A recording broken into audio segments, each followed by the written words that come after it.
40-50 yoshda ham xuddi bir 20-30 yoshdagiday yosh, chiroyli, terilaringiz elastiklik darajasini yo'qotmagan holatda, teringizga kamroq ajin tushib, yosh holatda ko'rinishni xohlasangiz, bugungi video siz uchun dietolog Sadoqat Muhammadjonova 30 mingdan ortiq insonlarni ozdirgan mutaxassis sifatida sizga qarish jarayoningizni sekinlashtiruvchi mahsulotlar va omillar haqida ma'lumotni beraman. Demak, birinchi o'rinda organizmimizga antioksidantlarni berishimiz kerak. Antioksidantga boy bo'lgan mahsulotlarni.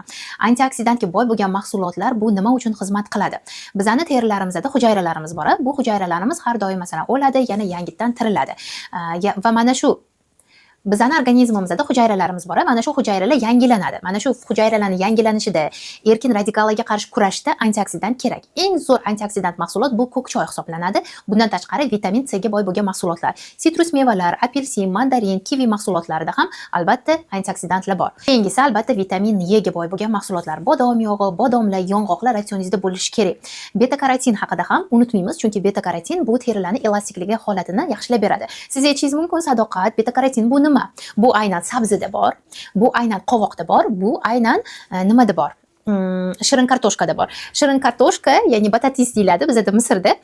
Juda ham ko'p sotadi. Misrda biz odatda juda ham ko'p yeymiz. Xuddi bir qovoq bilan sabzini aralashmasi, ta'mi xuddi shunaqa, lekin albatta buni ichida beta karotin bo'lgani uchun terini holatini zo'r qilib beradi. Keyingisi esa yallig'lanishlarga qarshi bo'lgan mahsulotlarni ratsioningizga kirgizing. Bular omega 3 yog' kislotalariga boy bo'lgan zig'ir, chia urug'lari, zaytun donachalari, zaytun yog'lari va bulardan tashqari albatta ko'katlar, ya'ni kashnich, ukrop, selderi, ismaloq ham juda ham bu terini holatini yaxshilab beradi. Va albatta imbir, koritsalar ham ozish jarayonida ham umuman 50-40 yoshlarda ham terini yoshroq ko'rinishiga sabab bo'ladi. Keyingisi esa bu kollagen. Ya'ni kollagen bu oqsil. Bu haqida alohida Telegram kanalimda juda ham ko'p ma'lumotlarni berganman. Telegram kanali pastda silkasini qoldiraman, kirib ulanib oling. Tuxum, go'sht mahsulotlari, yong'oqlar, dukkakli mahsulotlar ratsioningizda bo'lishi kerak. Terilarning elastikligini saqlab, mayda yuzingizga mana ko'zingizga tushgan ajinlarni ham zo'r yo'qotib beradi.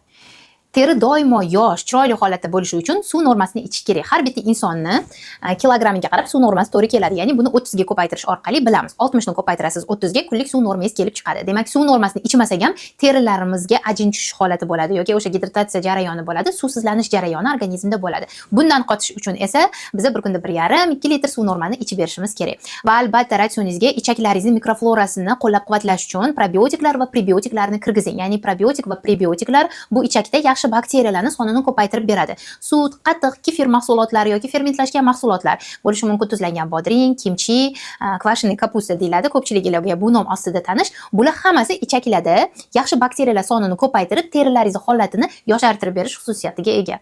Agar teringiz yosh, chiroyli ko'rinishni xohlasangiz, glyukozani nazoratiga e'tiborli bo'lish kerak. Qonda shakar darajasi norma holatda bo'lsa, siz ortiqcha tana vazn to'plamaysiz. Sizda kollagen ishlab chiqarilishi ham o'zining normasida bo'ladi. Kollagen sintezi ham yaxshi holatda bo'ladi. Bu uchun esa ratsioningizdan uglevodga, sodda uglevodga boy bo'lgan mahsulotlar, ya'ni xamirli ovqatlar, tortlar, pirojnilar, pechenyelar, vaflilar, shirin gazli ichimliklar, bularni hammasini kamaytirish kerak. Mana shu mahsulotlarni hammasi qonda shakar darajasini tezlikda ko'tarib boradi. Bu esa terida mana shakarli yuzni, mana hozir mana shu rasmni qoldiribman, ko'ryapsiz. Shakarli yuz va oddiy shakarsiz yuz. Shakarni ratsioningizga kirgizgan paytingizda yuzingiz mana shu holatda bo'ladi. Terilaringiz so'lishni, rangpar bo'lishni, rangi sarg'ishroq rangda bo'lishni va terilaringizga aynan yuz holatingizga, ko'zingizni tagiga ajinlar tushib ketishni boshlaydi. Bu holatdan qutulish uchun esa shakar tabiatli mahsulotlar ratsionda cheklanib, uni o'rniga albatta masalan steviadan foydalanishingiz mumkin yoki miqdori cheklangan holatda asaldan foydalanishingiz mumkin yoki shakarni o'rniga quruq mevalar ham tavsiya qilinadi. Lekin oxirida bitta narsani aytishim kerak. Yosh, chiroyli, sog'lom bo'lish uchun o'zingizdagi ortiqcha tana vazndan qutulishingiz kerak. Eng birinchi o'rinda.